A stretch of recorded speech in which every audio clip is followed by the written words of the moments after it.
From the moment I wake, there is no separation between my life and my art.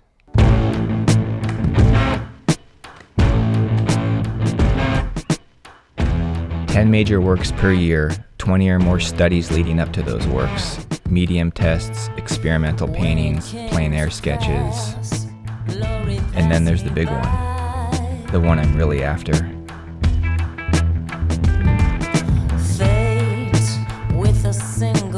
All in all, 10,000 square inches of paint every 30 days.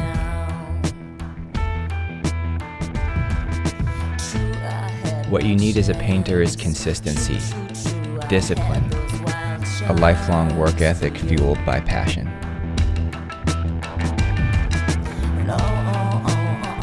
It begs the question, what defines a painter?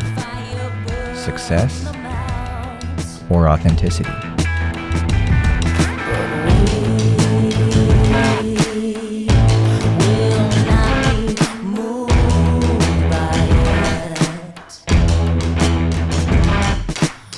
"8 p.m. to 5 a.m., those are my hours.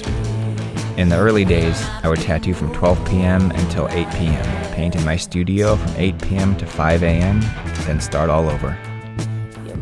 I lived 5 feet from my easel. My life was a blur of skin and canvas.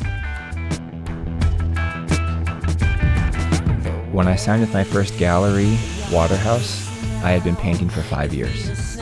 I had taught myself everything. Color, texture, how to make my own frames.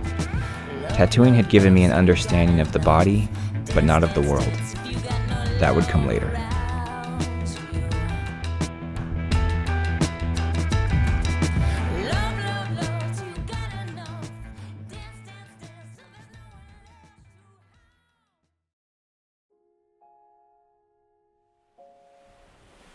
As a painter, you are constantly asking yourself, how am I moving forward? How am I getting better? When I look at nature, I see a reflection of myself, a notion of what it means to be real, not ideal.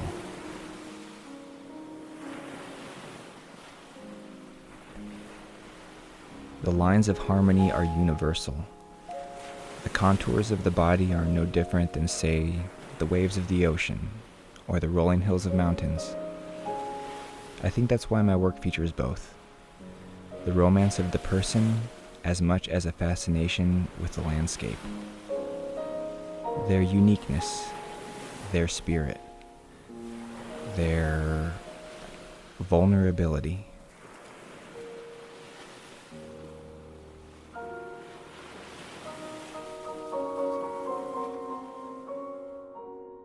I think there is a misconception that painting is a fundamentally peaceful practice. If you take it seriously, there is an urgency. Painting is not a profession. It is a state of being. If you part ways with someone in real life, you say goodbye to them on the canvas.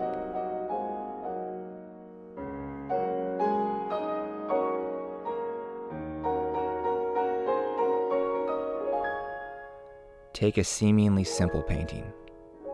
A woman stands in front of a sunset. Casey, hey, welcome back. Good to see you, yeah. How easy is it to put your hair into braids or just something that looks like braids? Hi, fast.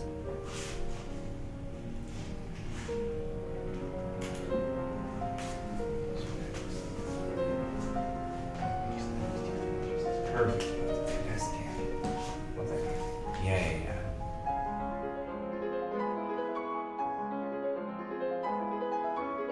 As a contemporary realist, my job is to begin broad and then imbue my work with specificity. I experiment on the palette to combine bravura with an academic touch.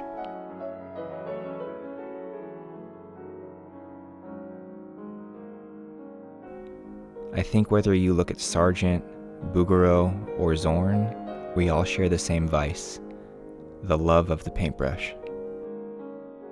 To me, the brush is as weightless as a feather, a feeling of bliss where nothing else matters. That's why I love studying other artists' work as much as my own. The aim of my work is to inspire.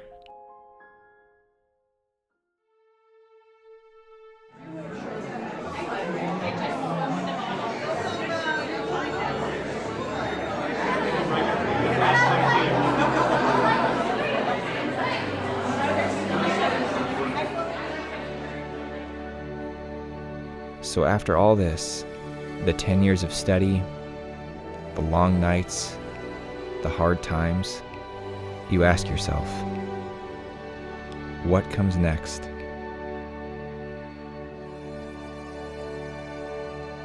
Reaching a level of success as a painter is never easy. I consider it a matter of luck as much as resilience.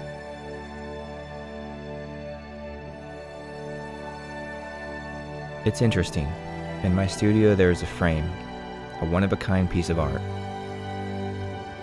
It does not look like much, but the frame is gilded with gold. There are no nails, no seams, no joints. Aside from the paintings in my studio, it is the most beautiful thing I own.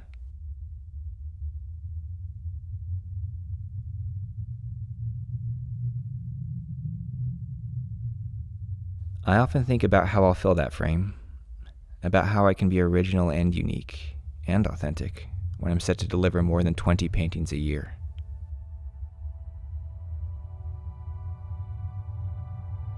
There's a quote by the great Richard Schmid, a painter I deeply respect.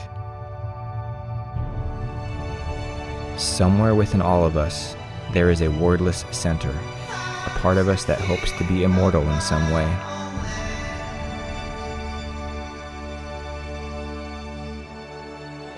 It is the source of our strength and compassion. The faint confluence of the tangible and the spiritual is where art comes from. It has no limits, and once you tap into it, you will realize what truly rich choices you have.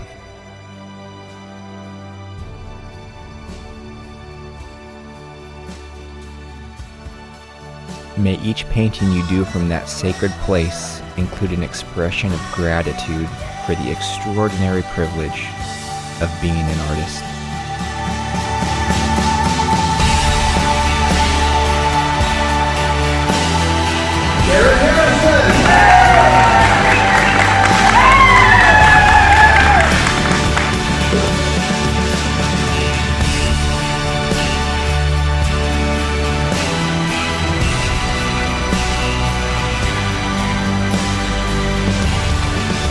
Ready for what comes next? What's to come is far more exciting than anything that is happening. So yes.